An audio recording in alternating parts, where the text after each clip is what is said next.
2 days since my last review, and you're already getting another video, and I'm posting another video in 2 days. So, basically, you guys are getting a lot of my content this week. You better be happy. I'm reviewing Harry Potter and the Sorcerer's Stone. No particular reason, I just felt like reviewing it. But the Harry Potter franchise is my favorite book series, and one of my favorite movie series. Probably up there with Star Wars, Lord of the Rings, and the MCU. Definitely in my top 4. Movies are great representations of the book.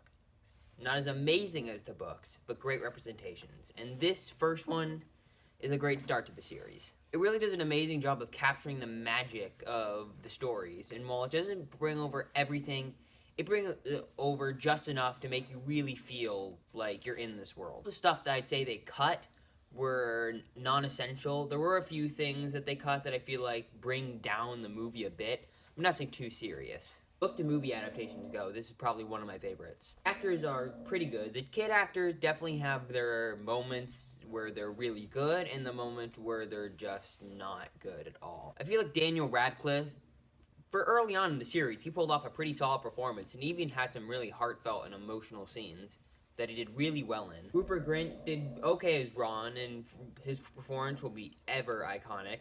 Emma Watson wasn't amazing in this film, but, you know, as the snarky character, she did good, and she was really good in the later films. I'm just gonna say this. All the kids who are, like, bad to good in these movies are really good in the later movies, so they did pick the kids well. They learned throughout the series. The best child actor is definitely Daniel Radcliffe, though. Definitely pulls off a lot of the emotion. Tom Felton did pretty good as Draco. Some of the side characters, like Fred, Jordan, and Seamus, they did probably the worst acting were Fred and George. But as said, they were young, so the adult actors were perfect in their roles. I'd say probably the best example of this would be Alan Rickman as Severus Snape, and of course, Richard Harris as Albus Dumbledore.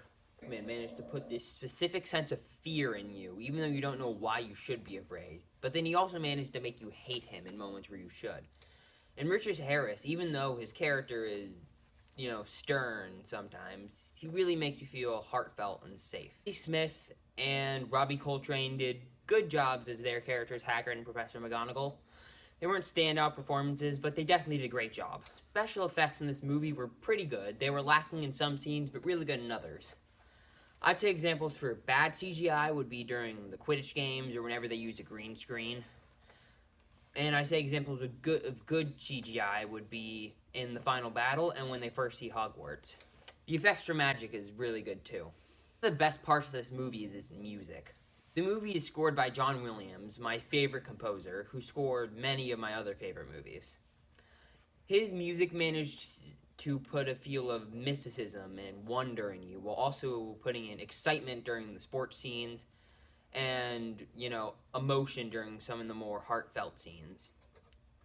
This score is just so iconic, and anyone who hears it will know that's Harry Potter. Now, for a book-to-movie adaptation, this is definitely pretty good, although it does lose a lot of stuff from the book that I feel like would have definitely benefited the movie. Some of the main examples of this would be when Hagrid gets angry at the Dursleys after telling Harry that he's a wizard. And in the book, he gets much more mad at some things the Dursleys should have been telling him, but he's too calm in the movies. Now, he does get calm in the movies, but I feel like it's much more satisfying when he gets angry in the books. Another example would be the whole story with Norbert, where in the books they have a whole subplot of getting Norbert out of there, but in the movies they introduce Norbert for no reason, and then he's gone just as quickly. He has maybe one scene. But I can't see why they would cut this, as they wanted to pad the runtime, but they probably should have found another way to incorporate that into the movie. One of my favorites in the Harry Potter franchises, and one of my favorite movies in general. And I really enjoy it, even though it is lacking some things. I would give this movie a 9 out of 10, as I love this movie. It is great, and I really love the other ones too, but this is the perfect start to the series.